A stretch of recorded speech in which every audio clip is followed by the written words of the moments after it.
세상을 향한 우리를 질투하시는 성령님이라는 제목의 말씀을 가지고 함께 은혜 받기를 원합니다. 인간의 욕심은 정말 한도 끝도 없는 것 같습니다. 사람이 왜 세상의 물질에 만족하지 못하는 것일까요? 세상의 물질은 유한합니다. 그러니까 정해져 있어요. 그런데 거기에 반해서 우리의 욕심은 어떻습니까? 우리의 욕심은 제한이 없어요. 무한대예요. 주고 줘도 끝이 없이 채우려고 하는 마음이 우리 욕심의 생각이라는 거지요. 그러니 당연히 우리가 세상 가운데에서 만족을 얻을 수가 없는 것입니다. 제가 우리 교회 처음 올 때에 제 핸드폰이 노트 5였습니다. 저기 뒤에 지금 촬영을 하는 기계가 제 기계였습니다. 그런데 저 기계가 나오고 이미 벌써 노트 6, 7, 8, 9까지 나왔어요. 그러니까 한 3단계, 4단계의 기계가 나온 거예요. 제가 핸드폰을 쓴 것도 한 2년이 넘어서 한 3년, 이제 2년이 좀 넘어 3년 가까이 되어가는 시기니까 제 마음속에 갑자기 핸드폰이 굉장히 노후됐다. 핸드폰을 바꿔야 되겠다. 이런 충동이 제 마음에 생기는 거예요. 그런데 아니나 다를까 핑곗거리가 생겼습니다. 지금은 다른 교회로 옮기셨지만 그 집사님 남편분이 핸드폰 가게를 하시는 거예요. 그래서 제가 우리 아내한테 이야기했습니다. 여보, 제가 그 집사님 남편이 핸드폰 가게를 하는데 그분 전도를 위해서 내가 거기 가서 핸드폰을 하나를 하면서 이야기를 좀 터야 되지 않겠느냐. 그랬더니 막 그래? 핸드폰 얼마 하는데? 한 요즘 한 100만 원 정도 넘어갈걸. 그래도 뭐 이렇게 이렇게 아는 데 가서 하니까 할인도 많이 해주고 좀 그러지 않겠어? 그래도 투자하는 만큼 또 하나님께서 역사해 주실 거야. 그러니까 해야 될 것 같아. 그러니까 우리 아내가 또 싹 해가지고 넘어가가지고 그러면 뭐 그렇게 하든지 그러더라고요. 그래서 속으로 예 하는 마음으로 가서 핸드폰 하나를 했습니다. 최신 기종으로 노트 9으로 탁 했습니다. 근데 좀 지나고 나니까 뭐 9이나 5나 거기서 거더라고요. 별로 그렇게 기능을 사용하는 것도 아닌데. 그런데 사람의 욕심이란 끝이 없어요. 이걸 갖고 있다가 더 좋은 게 나오고 그러면 그것을 갖고 싶은 마음이 생겨요.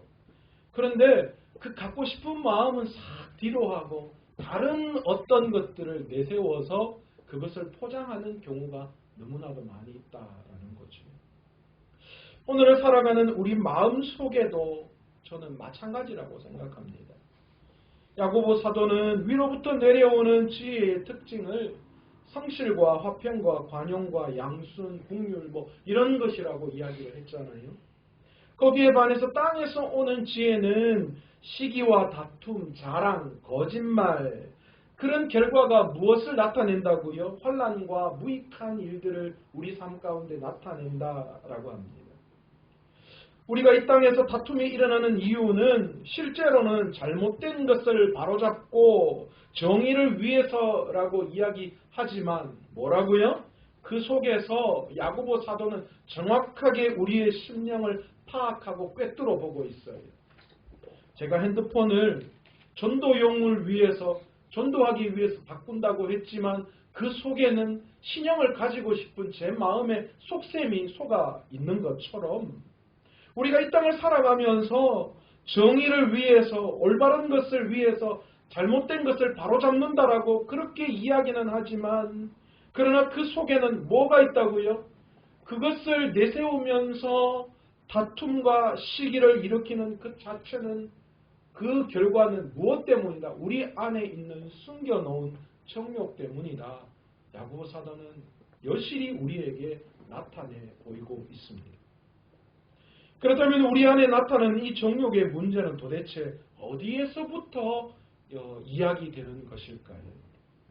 안타깝게도 이 정욕의 문제는 하나님이 세상을 만드시고 아담과 하와를 만드실 그때부터 시작되었음을 우리는 알 수 있어요.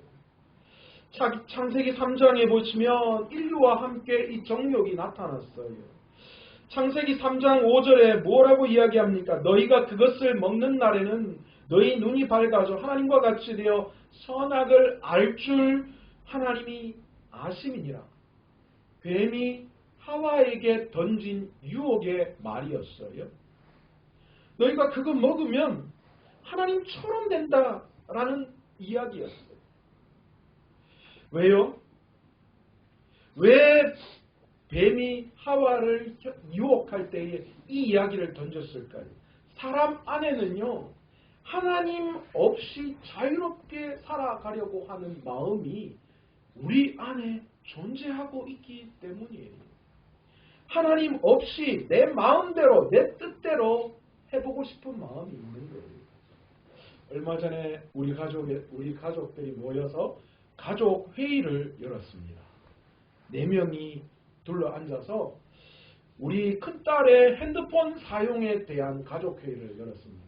그래서 우리 딸은 자기가 왜 핸드폰을 해야 되는, 스마트폰을 왜 해야 되는지, 또 저와 우리 아내는 왜 네가 핸드폰을 하지 않아야 하는지, 옆에 있는 우리 아들은 그냥 입을 덮어쓰고 그냥 있었고요. 그런데 우리 딸이 그런 이야기를 했어요. 저희가 중재안을 냈습니다. 좋다 그러면 스마트폰을 하는 대신 하루에 1시간만 사용하는 것으로 했으면 좋겠다 그랬더니만 갑자기 얼굴이 붉어지더니만 말도 안 된다는 거예요. 왜? 이러니까 자기도 마음껏 하고 싶은 자유를 달라는 거예요. 그러니까 자기가 그냥 마음껏 한다는 뜻이 아니라 학교 갔다 오면 자기가 해야 할 모든 것을 다 하고 그 뒤에는 핸드폰 사용하는 시간과 상관없이 내 마음대로 내 시간을 활용할 수 있도록 해달라는 거예요. 뭐 틀린 말은 아니에요. 아니에요. 지가 하는 거 다 하고 그 뒤에 마음껏 핸드폰을 하게 해달라. 그런데 그때 제가 그랬어요. 그런데 그렇게는 해줄 수 없다. 왜냐하면 네가 그렇게 하면 분명히 밤늦게까지 핸드폰을 하거나 또 핸드폰 때문에 일어날 수 있는 여러 가지 문제가 생기기 때문에 마음껏 자유롭게 할 수는 없다라는 거예요. 그런데 자기는 그것에 제약을 받고 싶지 않고 자기가 마음대로 한번 사용을 해보다가 그러다가 이게 아니다 싶을 때 자기가 줄이겠다라는 거예요. 여러분, 우리 안에는 다 이런 마음이 있어요. 남편과 아내의 간섭받지 않고 내 마음대로, 직장 안에서도 뭔가 자기 뜻대로 룰과 이런 것들을 다 파괴하고 자기 스스로 자기 마음대로 하려고 하는 마음이 내 안에 여전히 존재하고 있다는 거예요. 아담과 하와 때도 마찬가지였어요. 뱀이 하와를 유혹할 때에 하나님처럼이라고 말한 그 자체에는 하나님 없이도 이 마음대로 이 세상에서 마음껏 내가 하고 싶은 대로 살려고 하는 그 욕심과 욕망이 그 마음 안에 존재하고 있었다라는 것이죠. 하와는 뱀의 유혹을 받고 난 다음 선악을 알게 하는 나무를 보고 무엇이라고 이야기하는가? 3장 6절에 보시면 여자가 그 나무를 본즉 먹음직도 하고 보암직도 하고 지혜롭게 할 만큼 탐스럽기도 한 나무인지라. 지혜롭게 할 만큼 탐스럽다. 놀라운 죄악의 발상이에요. 여러분, 하나님을 떠나서는 그 어떤 지혜도 위로부터 하나님으로부터 내려오는 지혜가 아닌 줄로 믿습니다. 지혜의 근본은 무엇이라고 이야기합니까? 우리가 날마다 하나님을 알아가는 것, 그것이 지혜의 근본이고, 그러니 하나님을 떠나서는 그 어떤 경우에도 우리에게 지혜라고 이야기할 수 없다는 거예요. 그러나 오늘 하와는 뭐라고 이야기합니까? 선악을 알게 하는 나무를 보고 하나님처럼 된다라는 그 이야기를 보면서 그곳에 지혜를 얻었어요. 이 지혜는 무슨 지혜입니까? 하나님을 떠난 지혜예요. 땅에 속해 있는 지혜예요. 우리를 망하게 하는 지혜라는 것입니다. 여러분, 이것이 인간의 욕망과 욕심으로 사로잡힌 바로 정욕의 시작임을 우리는 말씀을 통하여 깨달을 수 있습니다. 하나님 없이 스스로 모든 것을 마음대로 하고 싶은 것, 여러분 그것이 정욕입니다. 그것이 욕심과 욕망이에요. 여러분 지금까지 여러분은 어떻게 사셨습니까? 하나님의 은혜로 살지 않으셨습니까? 요즘 제가 간증문 봤는데 조금씩 내더라고요. 그런데 아직도 전혀 기미가 보이지 않는 분이 몇 분 계셔요. 다시 한번 말씀드리는데 꼭 내셔요. 제가 반드시 시킬 겁니다. 여러분, 올 한 해 추수감사절을 앞두고 여러분 우리 마음 모두에게 하나님의 은혜로 살아왔다라는 그런 생각을 해요. 그럼에도 불구하고 우리 마음속에는 무슨 생각이 있어요? 불안한 생각이 있어요. 여전히 이 땅을 살아가면서 어떻게 살아가야 하나라는 그런 불안함, 그런 것들이 존재한다라는 거죠. 왜 그렇습니까? 뒤를 돌아볼 때에 하나님의 은혜라고 고백하면서 앞을 바라볼 때에는 왜 먼저 하나님의 은혜를 생각하지 못하고 근심과 걱정이 앞서는 것일까요? 이 땅에서 우리가 살아가는 것은 지금 철저하게 보이는 세상을 살아가도록 세상이 세팅되어져 있다는 거예요. 과학, 문명, 모든 문화, 모든 것 할 것 없이 심지어는 미래마저도 요즘 뭐라고 이야기합니까? 미래의 것을 점치고 그것이 어떻게 이루어진다라는 것을 오늘 세상 속에서 보이고 있잖아요. 이렇게 될 거야 라고 그런 실체들을 우리에게 보여줍니다. 왜요? 그렇지 않으면 믿지 못하기 때문이죠. 그렇게 세상이 지금 흘러가고 있어요. 보이는 것이 사실이고 보이지 않는 것은 믿지 않는 세상을 살아가고 있어요. 그러니 내가 살아온 인생 가운데는 하나님의 은혜가 보이는데 앞으로 불확실한 미래, 보이지 않는 미래를 바라보면서 근심과 걱정을 하게 되어져 있다라는 것이죠. 그런데 여러분, 우리가 알아야 할 것이 있습니다. 여러분, 보이지 않는 불확실한 미래이지만 그러나 여전히 지금까지 우리가 살아온 그 인생 가운데 함께 하셨던 하나님이 우리의 미래 가운데도 함께하는 분이신 줄로 믿습니다. 저희 애들이 용돈을 달라고 한 주에 얼마씩 용돈을 다 쓰고 싶다라는 이야기를 했어요. 그런데 부모된 제 입장에서는요, 그 말이 정말 어리석게 느껴지는 거예요.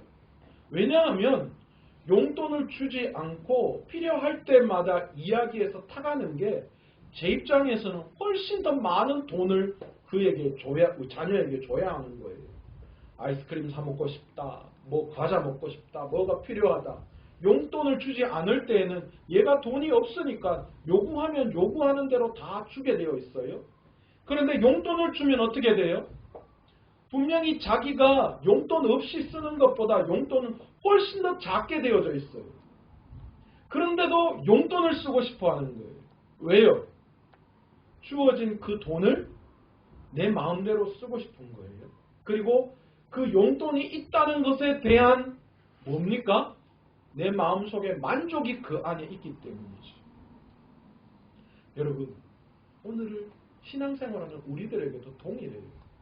우리가 왜 불안하고 왜 걱정하고 근심합니까? 하나님은 내 불안과 내 초조와 상관없이 내가 믿음 안에서 살아갈 때에 때마다 시마다 모든 것들을 채워주시는 분이신 줄로 믿습니다. 이 땅을 살아가면서 이 땅에 필요한 것들이 무엇이다라는 것을 하나님은 너무 잘 알고 계시는 거예요. 그래서 우리에게 말씀하셨잖아요. 너희가 이 땅에서 살아갈 것이 무엇이 필요한 걸 너무 알기 때문에 너희는 그런 것 가지고 나한테 기도하지 마라. 그건 부모로서 당연히 채워줘야 할 것이다라는 거예요. 그럼에도 불구하고 우리는 그것에 대한 걱정을 합니다. 바라보지 못하기 때문이죠. 내 눈에 보이면 안심하는데 보이지 않는 것 때문에 불안해하고 초조해하는 거죠. 그러나 그런 것과 상관없이 하나님은 여전히 우리의 삶에 채워주시는 분이신 줄 믿습니다. 우리는 자꾸만 보이기를 원하는 거예요. 우리는 자꾸만 내 앞에 나타나기를 원하는 거예요. 앞으로 해주실 거 하나님이 필요 때마다 채우시는 분이시라는 사실을 잊어버리고 자꾸만 내 욕심과 욕망에 찬 내 눈에 바라볼 수 있는 것들을 바라보려고 하는 마음이 우리 안에 여전히 있는 거예요. 여러분, 우리가 이런 욕심과 욕망에 찬 정욕을 위해서 세상 속에서 노력해도 야고보 사도는 뭐라고 오늘 이야기합니까? 얻지 못한다, 그렇게 이야기를 해요. 너희가 세상의 욕심과 욕망에 찬 마음으로 너희가 아무리 하나님 앞에 요구해도 결코 너희가 그것을 얻지 못할 것이다. 또한 이런 정욕을 이루지 못하는 이유는 구하지 않았기 때문이다. 그렇게까지 말씀하십니다. 제가 지난 시간에 이야기했습니다. 여기에서 구하지 않는다라는 말은 단순히 우리의 기도에 대한 이야기를 하고 있는 게 아니라고. 우리가 말로 하나님 앞에 구하지 않았기 때문에 하나님이 안 들어주신다는 개념이 아니라 전혀 소용없는, 실용성이 없는 그런 것들을 가지고 기도할 때에 하나님은 그걸 기도라고 이야기하시지 않는다. 우리 아들이 저한테 와서 아빠 100만 원만 줘. 아무리 이야기해도 저는 그걸 그 아이가 필요한 것으로 생각지 않습니다. 웃기지만 뭐 말도 안 돼. 100만 원 마찬가지라는 거예요. 우리의 욕심과 욕망에 찬 기도로 그런 마음으로 하나님 앞에 나와서 구하면 그건 하나님이 원하시고 하나님이 들으시는 것이 아니라는 거예요. 효율성과 소용성이, 실효성과 효용성이 전혀 없는 그런 것이기 때문에 하나님은 그것을 구하지 않는 것이다라고 말씀하시는 거예요. 지금 야고보 사도가 이 야고보서를 기록할 당시 상황을 우리가 한번 바라볼 필요가 있습니다. 사실은요, 이 야고보 사도가 이것을 기록할 때에 세상 가운데에 흩어져 있는 이 디아스포라들, 이 복음을 위해서 핍박당해서 로마의 제국 그 힘 앞에 기독교 박해에 의해서 흩어진 그들에게 있어서 정말 세상의 능력이 정말 필요한 그런 때였을 겁니다. 당시 로마의 제국은 엄청난 힘을 가진 국가였습니다. 그 나라는 정치, 경제, 문화, 철학 이 모든 부분에 있어서 철저하게 힘의 원리 속에서 흘러갔던 제국입니다.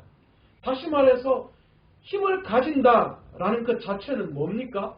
가진 자가 힘이고 가진 것이 정의다 라고 이야기하는 그런 시대가 바로 로마 제국 시대입니다. 그런데 그 속에서 이 기독교를 박해하는 로마의 힘 앞에 사람들이 흩어졌어요. 그래서 그들이 그곳에서 숨어서 신앙생활을 하는데 그들이 그 상황 속에서 얼마나 궁핍함, 얼마나 경제적인 어려움과 난관 속에 살아야만 했을까요? 그들은 엄청난 혼란 속에, 엄청난 어려움 속에서 괴롭고 힘든 나날을 살아가야만 했을 겁니다.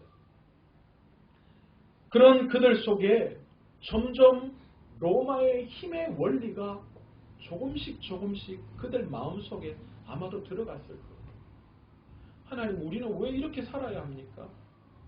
예수 믿고 구원 받았으니까, 그러니까 이제 구원의 문제는 이제 저버려 놨으니까 세상을 위해서도 세상의 이런 힘의 논리 가운데 있는 이 세상 속에서 우리도 좀 적응하고 살아가야 되지 않겠습니까? 그런 이야기가 아마 이들 가운데 나왔던 것 같아요. 그래서 야고보 사도가 거기에 대한 이야기를 하는 거예요. 힘의 논리에 의해서 힘들고 어려운 삶을 살아야 했던 흩어진 12지파들에게 너희가 바른 믿음을 가지고 살아가야 하는 것이 무엇인가를 오늘 말씀을 통하여서 우리에게 증거하고 있는 거예요. 오늘 살아가는 우리 속에서도 마찬가지 아닙니까? 오늘 신앙생활하면 우리에게도 적잖게 적용되어지는 말씀인 줄로 믿습니다. 믿음대로 살아가고 싶죠. 그리고 하나님의 말씀대로 살아가야 하는 것이 얼마나 중요하고 얼마나 소중한 걸 다 알고 있습니다. 그러나 세상에 못난고 살아가고 있는 우리의 삶, 우리의 현실을 맞닥뜨렸을 때에 그 결정이 쉽지만은 않다라는 거예요. 하나님, 왜 나는 자꾸만 이렇게 어려운 삶 속에서 살아가야 하는 겁니까? 하나님, 지금 세상이 어떤 줄 아시잖아요. 이 속에서 언제까지 이런 삶을 살아가야 하는 겁니까? 그런 말들이 나올 수 있는 거예요. 얼마 전에 어떤 목사님과 식사 교제를 나누는데요. 그 목사님이 그런 이야기를 하시더라고요. 목사님, 요즘 성도님들을 보면 하나님과 세상을 정확하게 나누어 구분짓고 있는 신앙을 가지고 있는 분이 너무 많더라고요. 그런 이야기를 하시더라고요.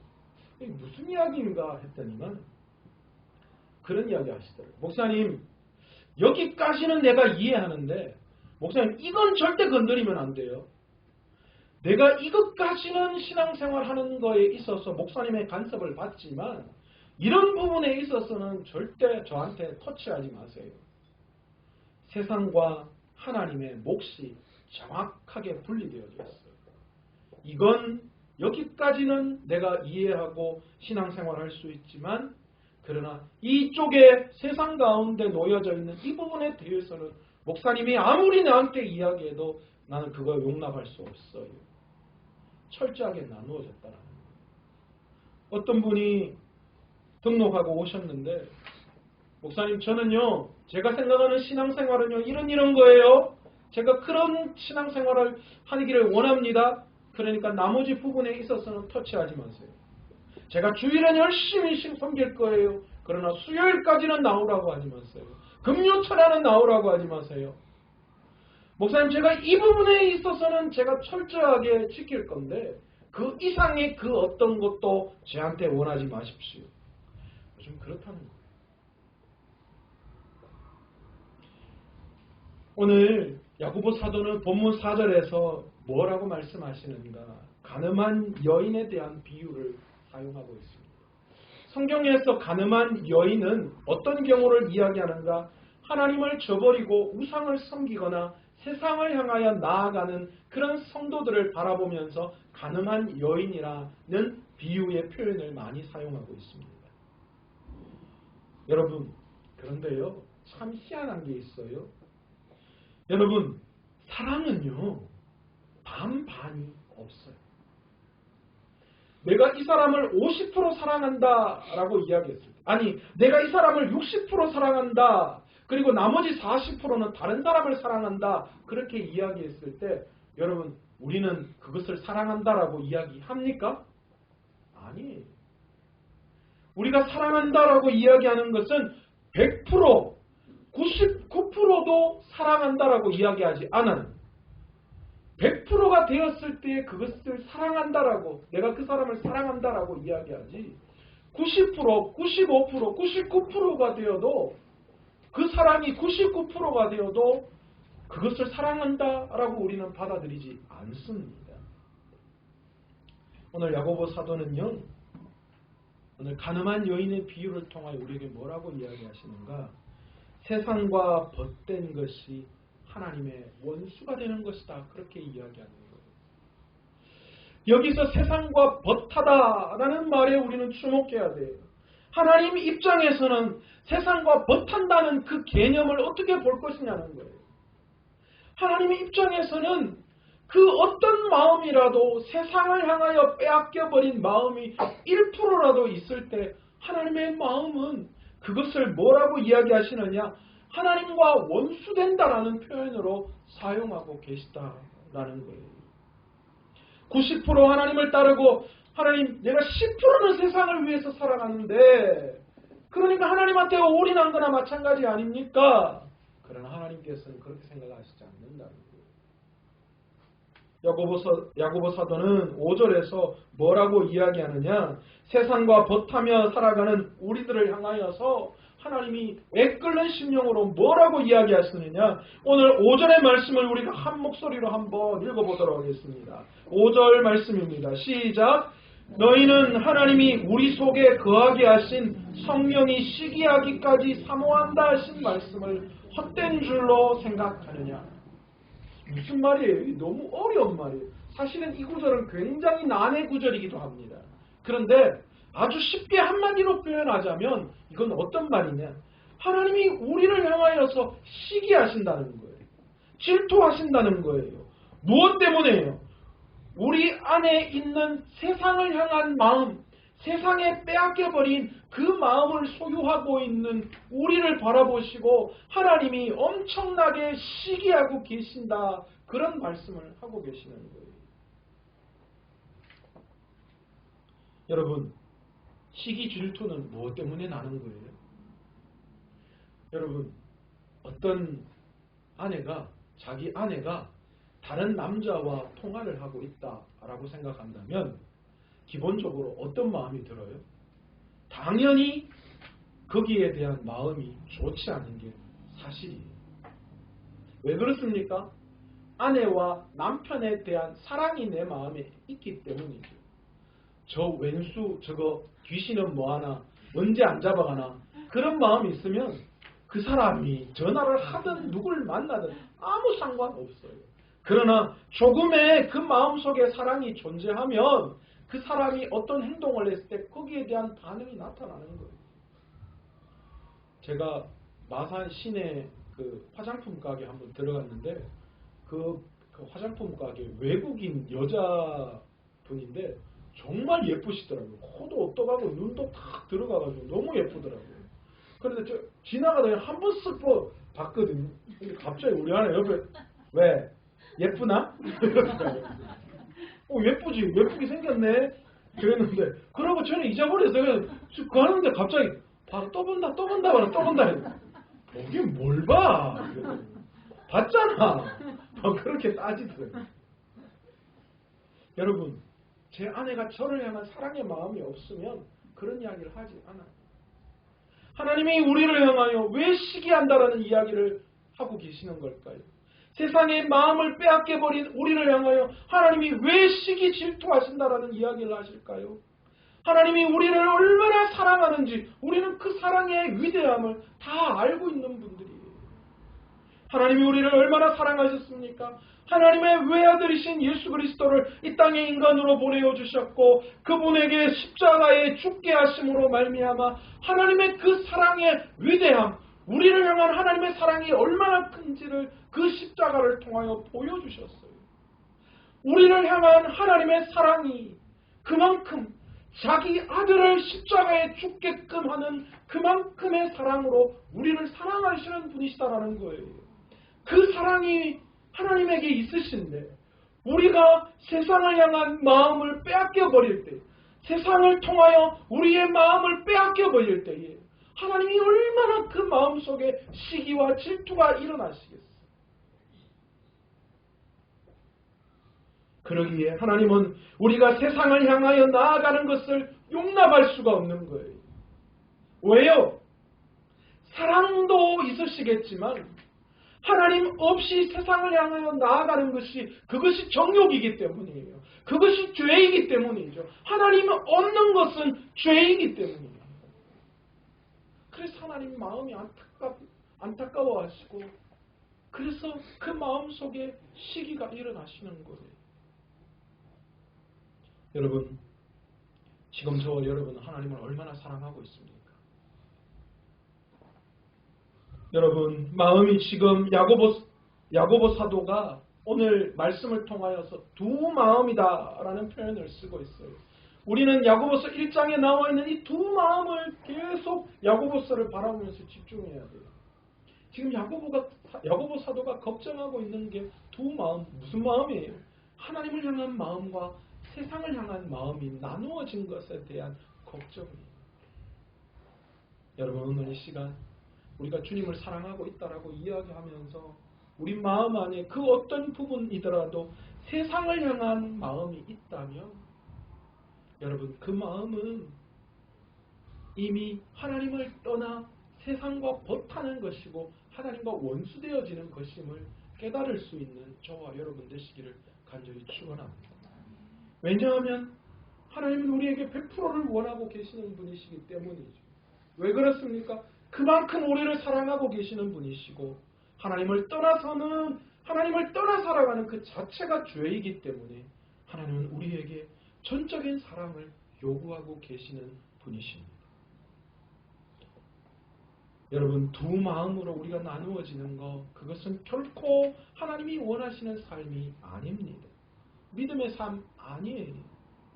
세상과 하나님은 겸하여 섬길 수 없는 대상입니다. 그것은 하나님을 사랑하는 거 아닙니다. 오늘 이 시간 저와 여러분들의 마음속에 세상을 향한 조금의 마음이라도 있다면 그건 진짜 하나님을 사랑하는 마음이 아님을 깨닫고 오늘 다시 한번 우리의 마음을 돌이켜 하나님 앞에 맞출 수 있는 저와 여러분 되시기를 간절히 축원합니다.